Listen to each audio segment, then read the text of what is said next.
Hello అండి, welcome back to our channel Banu recipes. ఈ వీడియోలో ఇంట్లోనే ఇన్స్టాంట్గా రసం పొడిని ఈజీగా ఎలా ప్రిపేర్ చేసుకోవాలో చూపిస్తున్నా. చాలా ఈజీ ప్రాసెస్ ఇది. అలానే ఒక్కసారి ప్రిపేర్ చేసుకుంటే ఒక 6 మంత్స్ వరకు ఈజీగా నిల్వ ఉంటుంది.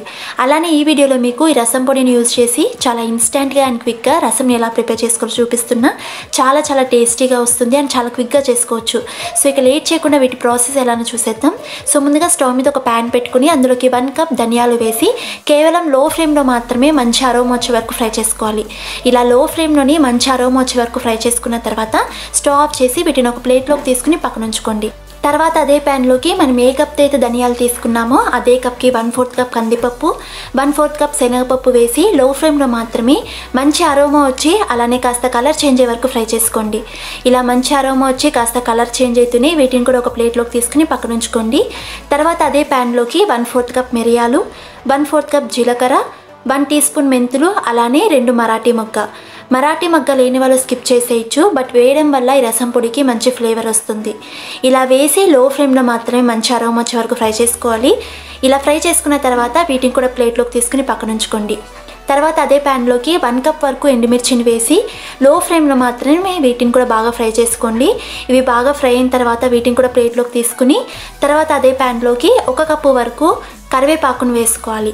కరివేపాకును బాగా వాష్ చేసుకుని ఇందులోకి వేసి ఇందులో మాయిశ్చర్ అంతా పోయి అలానే డ్రైగా అయ్యే వరకు ఫ్రై చేసుకోవాలి. ఇలా మాయిశ్చర్ పోయి డ్రైగా అయ్యే వరకు ఫ్రై చేసుకున్న తర్వాత వీటిని ప్లేట్లోకి తీసుకుని ఇవన్నీ పూర్తిగా చల్లారనివ్వాలి. ఇలా కంప్లీట్గా చల్లారిన తర్వాత మీకు నచ్చితే ఈ స్టేజ్లోనే పసుపు అలానే ఇంగువను కూడా యాడ్ చేసుకోవచ్చు. బట్ నేనైతే రసంలో డైరెక్ట్గా యాడ్ చేస్తాను కాబట్టి ఇక్కడ యాడ్ చేయడం లేదు. ఇలా మిక్సీ జార్లోకి ట్రాన్స్ఫర్ చేసుకున్న తర్వాత మరీ ఫైన్ పౌడర్లా కాకుండా వీడియోలో చూపిస్తున్నట్టు ఇలా కాస్త లైట్గా బరకగా ఉండేటట్టు బ్లెండ్ చేసుకోండి. ఇలా బ్లెండ్ చేసుకున్న తర్వాత ఒక 8 కంటైనర్లోకి ట్రాన్స్ఫర్ చేసుకుని స్టోర్ చేసుకుంటే ఒక 6 మంత్స్ వరకు నిల్వ ఉంటుంది. సో ఇప్పుడు ఈ రసం పొడిని యూజ్ చేస్తే నేను రసంని కూడా ఇన్స్టాంట్గా అండ్ క్విక్గా ఎలా ప్రిపేర్ చేసుకోవాలో చూపిస్తున్నా. సో దీనికోసం 4-5 బాగా పండిన టొమాటోలని అలానే ఒక చిన్న నిమ్మ సైజ్ అంతా చింతపండుని తీసుకోవాలి.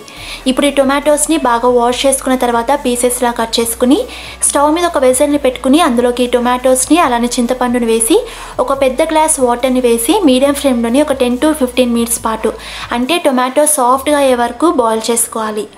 ఇలా 10 to 15 మినిట్స్ పాటు కుక్ చేసుకున్న తర్వాత మూత తెరిచి చూస్తే టొమాటోస్ అనేవి ఇలా వీడియోలో చూపిస్తున్నట్టు మెత్తగా కుక్ అయి ఉండాలి.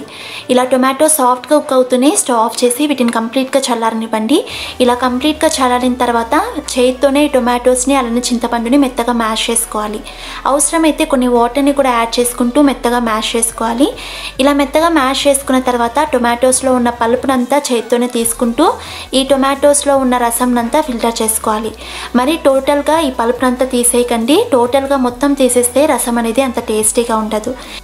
ఇలా వీడియోలో చూపిస్తున్నట్టు టొమాటో రసం అంతా ఫిల్టర్ చేసుకున్న తర్వాత స్టవ్ మీద ఒక కడాయి పెట్టుకుని అందులోకి 1 టేబుల్ స్పూన్ వరకు ఆయిల్ని వేసి హీట్ చేసుకోండి. ఆయిల్ బాగా హీట్ అయిన తర్వాత ఇందులోకి 1 టేబుల్ స్పూన్ పోపు దినుసులు అంటే జీలకర్ర, ఆవాలు, మినపప్పు, శనగపప్పును కలిపి ఒక 1 టేబుల్ స్పూన్ వరకు వేసి ఆయిల్లోనే చిటపటమనే వరకు ఫ్రై చేసుకోవాలి. ఇలా ఆయిల్లోనే బాగా ఫ్రై అయిన తర్వాత ఇందులోకి 2 ఎండుమిర్చి అలానే కొద్దిగా కరివేపాకును వేసి వీటిని కూడా లైట్గా ఫ్రై చేసుకోండి.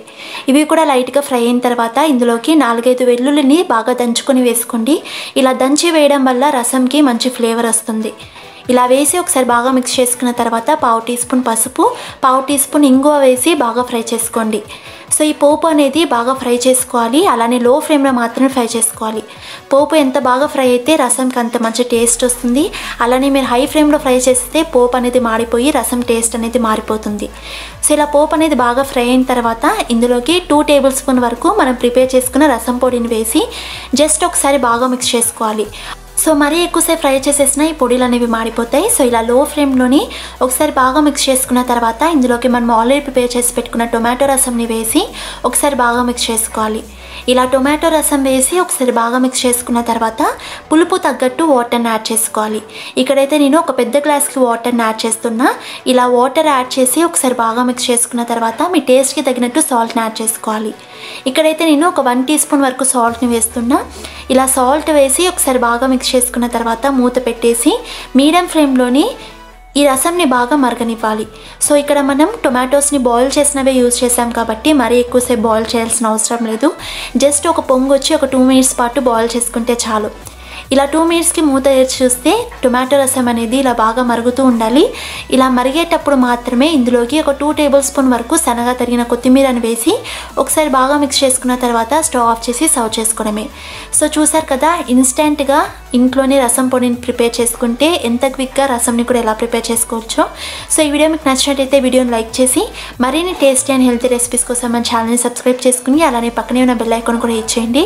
సో నేను పోస్ట్ చేసే ప్రతి వీడియోకి మీకు నోటిఫికేషన్ వస్తుంది. And thanks for watching.